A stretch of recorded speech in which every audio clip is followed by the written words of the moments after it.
Bonjour, aujourd'hui, jeudi 18 décembre 2025, je vous présente l'audio FJ 2025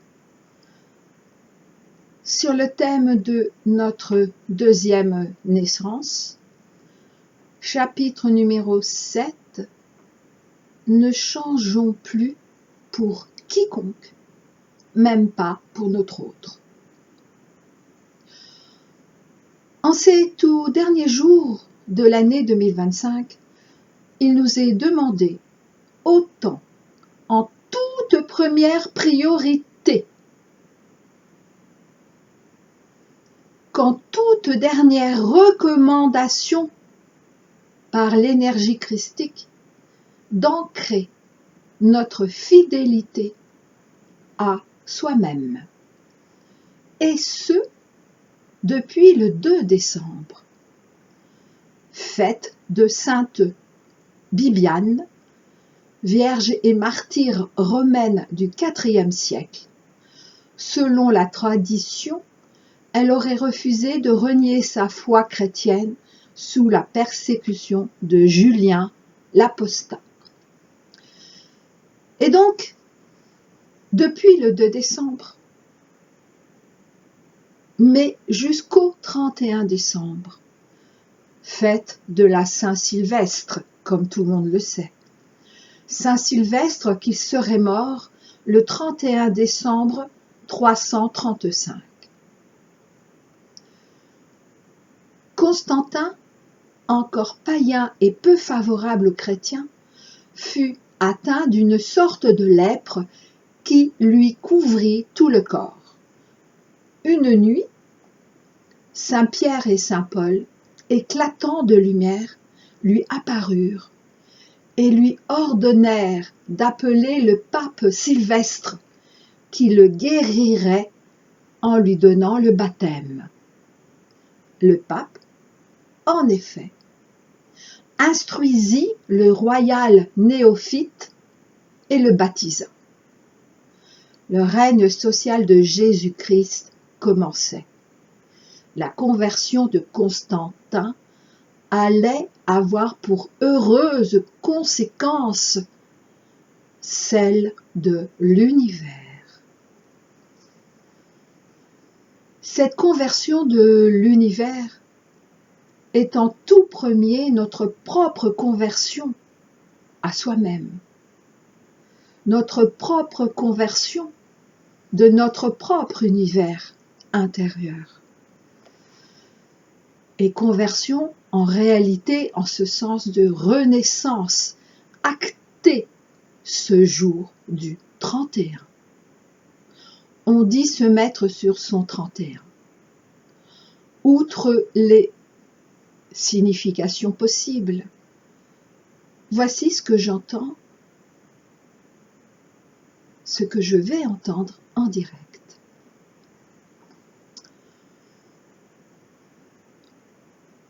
Se mettre sur son 31, cela veut dire, en tout premier j'allais dire, mais je suis reprise. Mon mental est allé trop vite. Alors je reprends. Se mettre sur son 31 a pour seule signification de se positionner, de bien s'ancrer. Et en ce 31 décembre 2025, de s'ancrer définitivement en notre nouvelle naissance, renaissance, en notre nouveau moi, lequel, seul, notre nouveau moi, sera le seul possible vers la nouvelle terre dite de 5e dimension.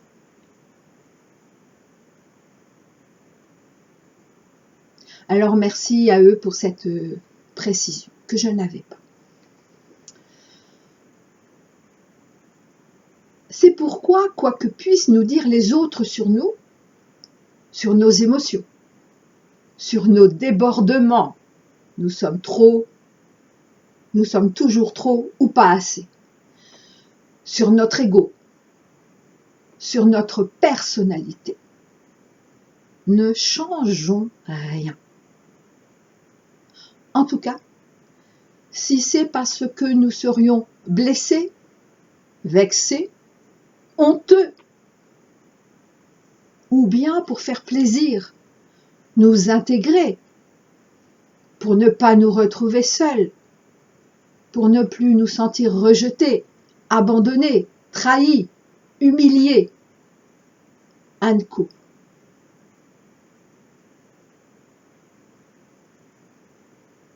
En fait, pour appartenir à un groupe qui nous reconnaîtrait ou qui nous donnerait cette reconnaissance dont nous avons encore parfois tellement besoin, la reconnaissance de qui nous ne sommes pas.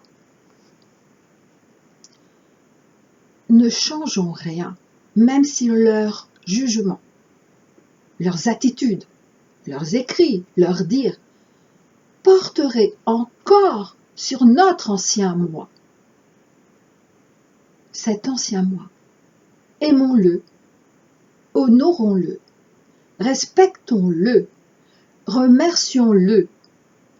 C'est lui qui nous a permis d'en être justement là où nous en sommes aujourd'hui et d'évoluer vers notre nouveau moi, en notre nouvelle naissance. Au contraire,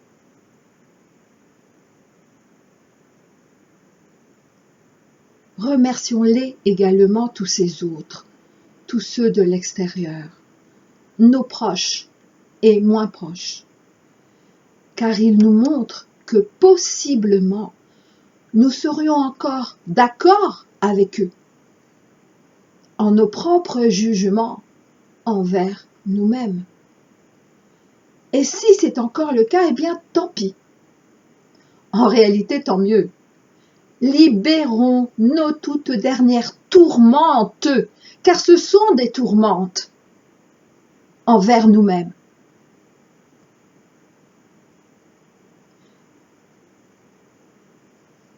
Libérons-nous, car cela signifie que nous sommes en vérité tout proches, justement, de notre nouveau moi, lequel est et sera acté ce 31 décembre 2025. Entièrement,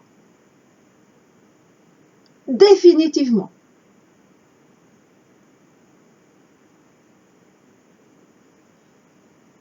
Nous sommes tout proches de cette vérité, de notre vérité, car c'est lorsque la nuit nous semble la plus noire que vient l'aurore. Nous le savons, mais qu'en faisons-nous de ce savoir? La nuit est la plus noire quand vient l'aurore, parce que c'est lorsque les événements collectifs, et en l'occurrence, en mon audio d'aujourd'hui, plus volontiers nos événements personnels, nous semblent les plus noirs que vient l'aurore, notre aurore. Alors, il est vrai que nos journées actuelles, comme nos nuits, peuvent nous apparaître si exigeantes, si ardues comme jamais, si exigeantes, je le redis, loin d'être reposantes, tant que nous accordons encore bien trop d'importance au regard des autres, de tout extérieur. C'est comme si notre cheminée intérieure était ramenée comme jamais, mettant en pleine lumière, mais quoi donc? Eh bien justement nos ombres.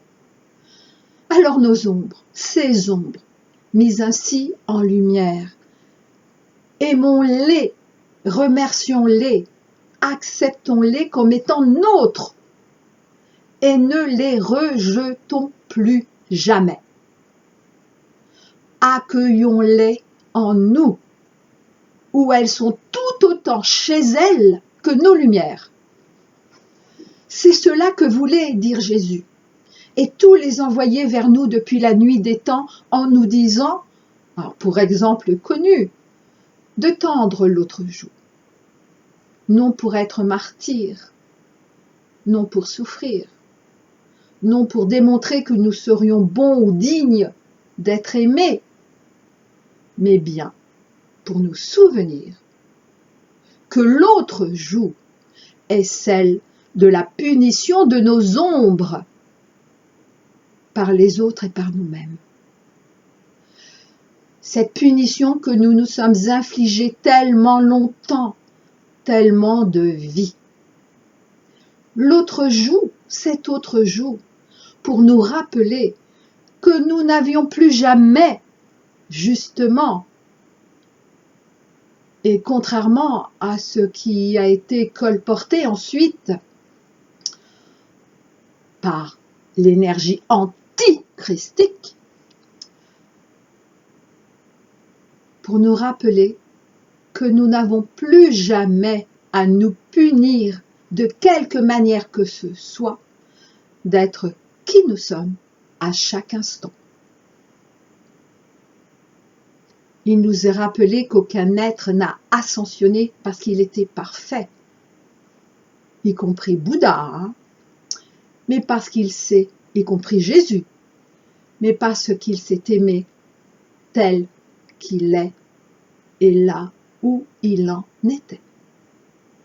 Aucun être n'a ascensionné parce qu'il est parfait.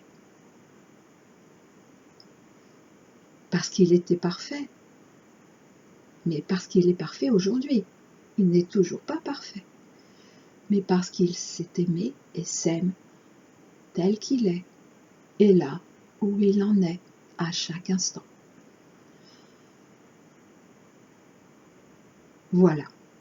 Mais avant de vous partager pour finir un très court extrait du texte « La magie de Noël », je tiens à préciser que je suis autant surprise que vous, non seulement de cet audio du jour et de son thème, puisque je suis actuellement très concentrée sur les dernières corrections de mon livre en cours et que j'ai hâte de terminer.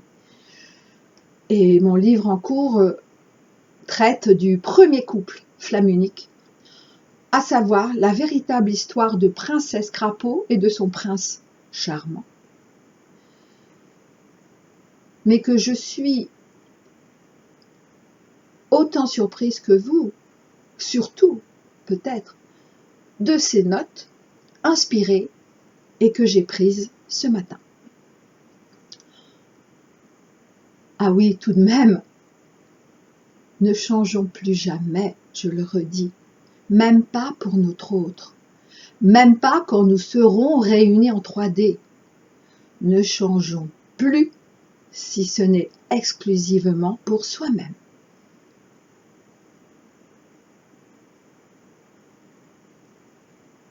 Alors voici ce très court extrait du message channeling La magie de Noël du 19 décembre 2006, émanant de l'être suprême et qui est tiré de l'avis Providence 1, nous attendons le signal en page 114.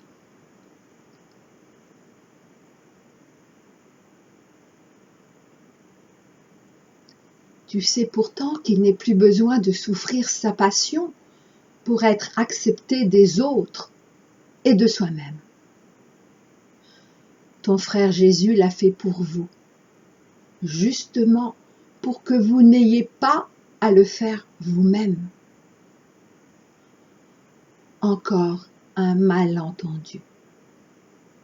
Personne, mais surtout, ni mon fils christique, ni moi-même n'avons jamais demandé cela. Seuls des petits malins. Tu connais déjà la ritournelle.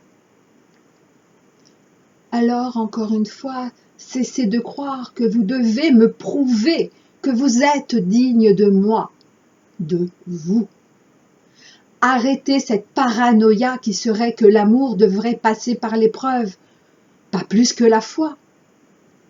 Ainsi que vous l'ont dit, ainsi que vous l'ont déjà dit, mes chers Melchisédek. Vous n'avez jamais à prouver quoi que ce soit. Quelqu'un en mauvaise santé, et qui s'en sortirait, ne mérite pas plus que quelqu'un qui aurait toujours été dans l'aisance matérielle et physique, ce qui est la même chose.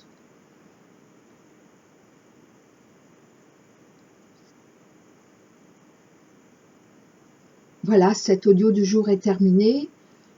J'en suis pas encore sûre, mais peut-être que ce 24 ou 25 décembre, je vous partagerai la lecture complète de ce magnifique message, la magie de Noël. Vraiment, vraiment magnifique. Je vous dis à très bientôt.